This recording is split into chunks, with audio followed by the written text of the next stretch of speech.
আসসালামু আলাইকুম রহমতুল্লাহ বরকাতু। সম্মানিত ভিউয়ার্স, আশা করি আল্লাহর মেহেরবানিতে সকলে ভালো আছেন। আমিও আলহামদুলিল্লাহ আপনাদের দোয়ায় ভালো আছি। সম্মানিত ভিউয়ার্স, আজকে আমি আলোচনা করব নারী ও পুরুষ কিভাবে বশীভূত হয় দূর থেকে সেই সম্পর্কে। তো আপনারা এই ভিডিওটার মাধ্যমে জানতে পারবেন নারী ও পুরুষ বশীকরণ করার সহজ উপায়। দূর থেকে যে কোনো দেশ থেকে যে কোনো স্থান থেকে কিভাবে একজন নারীকে বশ করবেন বা একজন পুরুষকে বশ করবেন, আপনার স্ত্রীকে বশ করবেন বা আপনার স্বামীকে বশ করবেন, এই ভিডিওটার মাধ্যমে স্পষ্টভাবে আমি আপনাদেরকে বুঝিয়ে বলে দেব, একদম একদম পরিষ্কারভাবে। তো এখন ভিডিওটার কাজটা কিভাবে করবেন দেখেন, এখানে আমি নকশাটাও দেখিয়ে দিলাম। ঠিক এই হুবহু নকশাটা আপনাদেরকে অঙ্কন করতে হবে এবং এই কাজটা করতে হবে নকশার মাধ্যমে। তো কি কি লাগবে, কিভাবে করবেন, কোন সময় করবেন, বিস্তারিত এখন আমি আলোচনা করতেছি। আপনারা ভিডিওটা না টেনে সম্পূর্ণ দেখবেন। যারা চ্যানেলে নতুন আছেন অবশ্যই চ্যানেলটাকে সাবস্ক্রাইব করে পাশে থাকা বেল বাটনটি বাজিয়ে দিবেন। তো চলুন শুরু করা যাক। তো প্রথমত আমি বলি যে এই যে নকশাটা আছে, এই নকশাটাই হচ্ছে এই কাজের মূল জিনিস। এই নকশাটা অবশ্যই আপনাদের দরকার। তো নকশাটাকে আমি প্রথমত জুম করে আপনাদেরকে দেখাই দিচ্ছি, তো এখনো স্পষ্ট দেখা যাইতেছে। তো এই নকশাটাকে ভালোভাবে অঙ্কন করতে হবে। তো মূলত কাজটাকে করতে হবে যে কোনো শনিবার বা মঙ্গলবার দিন। আর আপনার বিশেষ যদি কোনো আসন থাকে, সেই আসনে আপনারা এই কাজটাকে করতে পারেন, ঠিক আছে? তো এই আসনের ভিতরে আপনারা যদি কাজটা করেন বা যেকোনো শনিবার মঙ্গলবার দিন কাজটাকে করেন, তবে সেক্ষেত্রে আপনাকে সংগ্রহ করতে হবে প্রথমত ওই লোকটার নাম, লোকটার ছবি। লোকটা যদি ছেলে হয়ে থাকে তাহলে বাবার নাম, মেয়ে হয়ে থাকলে মায়ের নাম। অর্থাৎ আপনি যদি কোনো ছেলেকে বশীভূত করেন তাহলে ওই ছেলের নাম, ছেলের বাবার নাম এবং আপনার নাম, আপনার মায়ের নাম। এবং কোনো মেয়েকে যদি বশীভূত করতে চান তবে সেক্ষেত্রে ওই মেয়ের নাম, মেয়ের মায়ের নাম, আপনার নাম এবং আপনার বাবার নাম, এই কয়েকটা জিনিস আপনি নেবেন এবং দুইজনের ছবি নেবেন।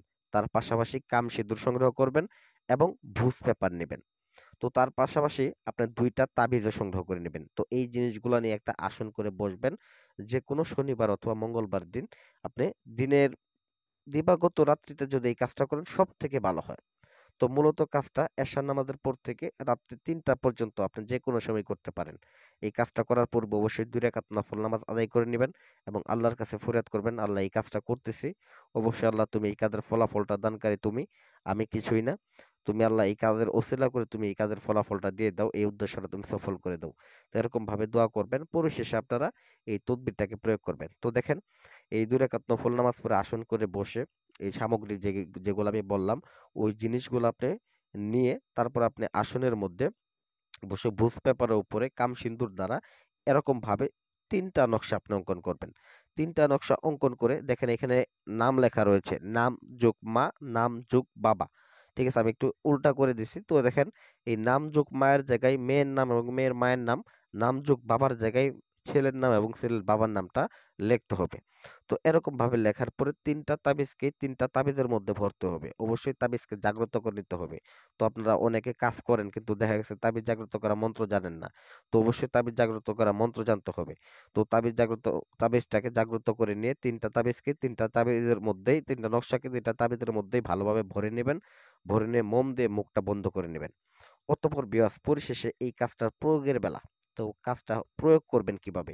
তো ৩টা তাবিজের মধ্য থেকে আপনি প্রথমত একটা তাবিজকে আপনার ডান হাতের বাহুতে বাঁধবেন।